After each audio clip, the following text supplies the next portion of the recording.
Hey everyone, Denise here from Sewlimitless, and in today's video I'm going to take you through my process of making an FBA, better known as a full bust adjustment. So let's get started. First of all, welcome back to the channel if you are returning. If you're new here, then hi, my name is Denise, and I wanted to show this process. I had filmed this in vertical mode first, honestly, and I was just going to put clips of it on like Instagram or something, but I thought that since I'd actually filmed pretty much the whole process that I use, I would actually make this into a video and show you all what I do. There are different ways of making a full bust adjustment. So this is just the way that I do it. There are, like I said, multiple ways. And there is a book that I use for reference, and I will put that down in the description box below. And I basically look at that every time I need to do it just to make sure I'm cutting the pattern in the right places. So I will have that down in the description box below. But the pattern that I used is Simplicity 8014, and it's something that I'm actually currently working on right now. I'm not quite done, but hopefully by the time this video comes out, at the end, I will be able to show you the finished garment. I am almost done with it. So if it's not completely done, it will be done enough that I can still show you the result of doing the FBA. So that is what I'm going to show you today. And it's just a voiceover video. So please go ahead and continue watching. So this is just a photo of what the pattern piece actually looks like first. This is the bodice piece.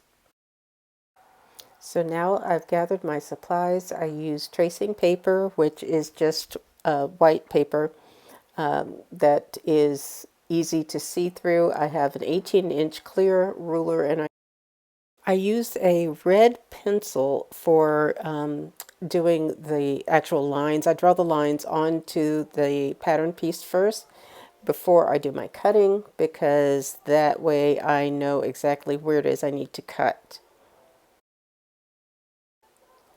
This is me preparing the tracing paper because I will lay this up under the part of the pattern piece that I'm actually going to be cutting, because when I cut and spread the pattern piece, I have to have paper up under there. So that's what I'm doing. I'm just setting this up so that when I make the cut, there will be some paper up under there that I can tape to the pattern piece. This is me getting ready to actually draw some of my first lines that I'm going to be using in order to cut the actual pattern for the adjustment.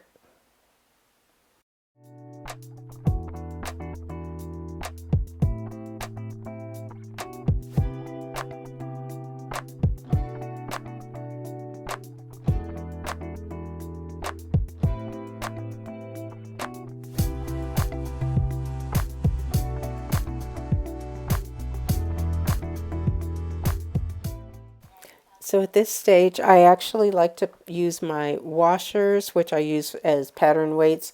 And I do like these because they're flat. I just buy them at Home Depot or wherever. But this is me cutting the actual lines that I drew. It is basically a Y shape cut that I'm making. And certain parts you don't cut all the way through the pattern piece because you got to leave a hinge, so that when you spread the pattern out to the width that you need for the additional part for the bust, then you can easily do that and the pattern pieces won't come actually apart. So that's important, not to cut all the way through.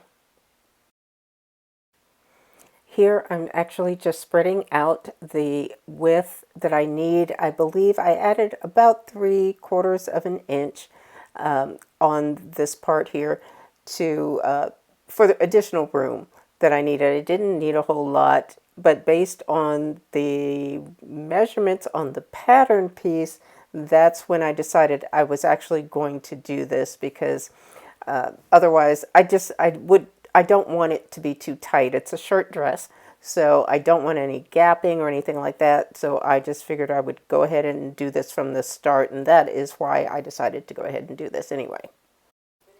Here is just a closer view of how everything turned out before I tape it down. I use removable tape in order to place the pieces on the paper. So I always like to measure the amount that I'm adding, even though sometimes it doesn't really matter, but I did go ahead and measure this. I mostly do it so that I can write it down on my notes or put it like a video like this, or so that I can know how much I added. And that's why I say it's about 3/4 of an inch that I did add to the pattern.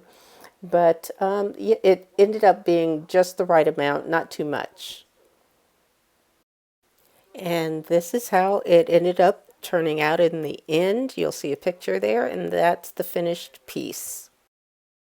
Here's a picture of the bodice front and back that I made the adjustment on, and here is the finished dress. I got it done. So yeah, very happy, and it fits great. So basically that is it for this video. I hope you were able to at least see clearly enough the process that I use for making a full bust adjustment when I need to do that. And yeah, if you have any questions or comments, please leave them down below. I thank you all for watching. I appreciate your time. Please go ahead, hit like, and consider subscribing to my channel. I thank you, and I will see you in the next video. Bye-bye.